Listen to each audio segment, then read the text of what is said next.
Somali জলদস্যু লড়াতত জিম্মিয়ন্যে Bangladeshi মালিকানাধীন জাহাজ MV আবদুল্লাহর 23 নাবিক মের 14 তারিখ মঙ্গলবার চট্টগ্রামে পৌঁছে।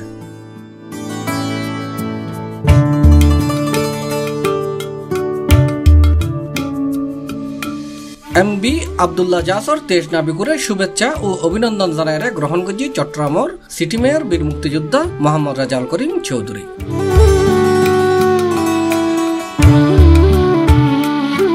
মা বাবার কাছে যখন সন্তান ফিরে আসে, মা বাবার অশ্রুকে কেউ যেমন বাধা দিয়ে রাখতে পারে না, ঠিক তেমনি আজকে আমরা এখানে যারা সমবেত হয়েছি সবাই আজকে এজন্যই, কারণ আমাদের সন্তানেরা আমাদের কাছে ফিরে আছে।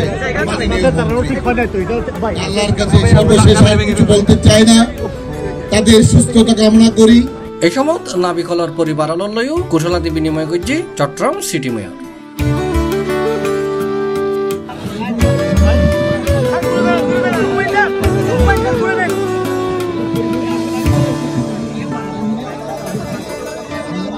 C+ চট্টগ্রাম।